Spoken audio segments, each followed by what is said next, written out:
The massive men lead lives of quiet desperation. What is called resignation is confirmed desperation.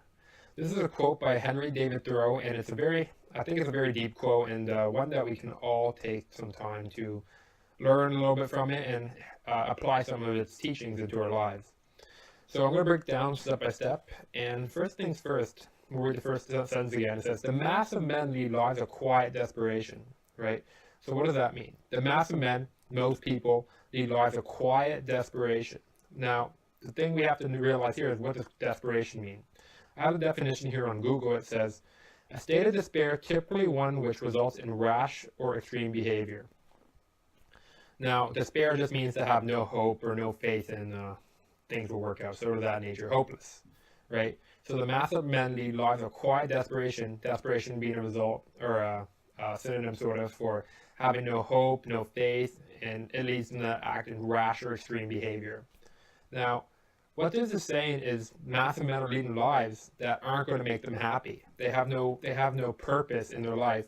So what they end up doing is turning to other vices such as money, sex, drugs, alcohol, living your lives in fantasies, things that kind of take you out of reality, and this is your life. It's very clear that you're not going to get a fulfilled life by doing these things, right? And then he goes on to say, what is called resignation is confirmed desperation. Now, what does this mean? Resignation means to quit, and again, it goes back to confirmed desperation, to confirmed hopelessness. So when you quit, basically, when you quit what you want to do, when you give up and say everything's done, like I can't do this, yada, yada, yada, what he's really saying is you have no real purpose, or you're misdirecting your purpose into some sort of void that's not going to make you happy, right? So we'll go through a couple of examples of this. Might be, for example, Gary Vaynerchuk, somebody who always preaches about how you have to love the grind, love the work, and you have to eat dirt, right?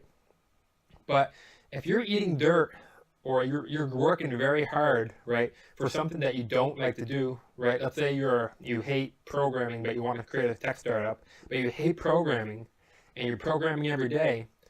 You're not living a good life. You're living a life of quiet desperation. Why are you programming, right? Think right there. Why are you programming?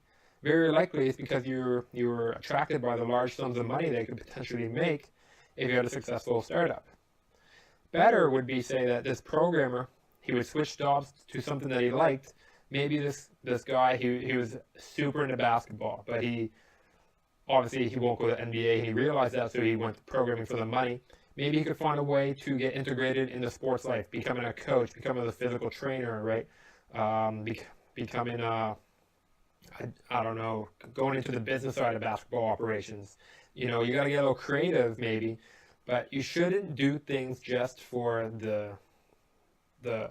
you shouldn't do things just for the results. One of the things that many people miss out on, myself included, is we should intrinsically like the work that we're doing. So when you find yourself, or you see somebody who quits and says, oh, this is terrible, my life sucks, I hate this, or you yourself say this, you're doing work and you find yourself hating it completely, and yet you continue to come back and do it over and over. Just think back to what Henry David Thoreau said. The mass of men lead lives of quiet desperation. What is called resignation is confirmed desperation. Figure out how can we optimize our life for the good life, right? That's how I would say.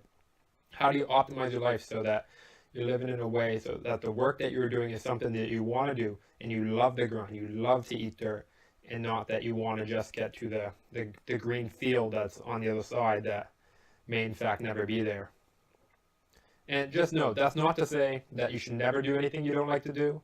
Just you shouldn't optimize your life to do hard work in something that you hate doing. And that's all.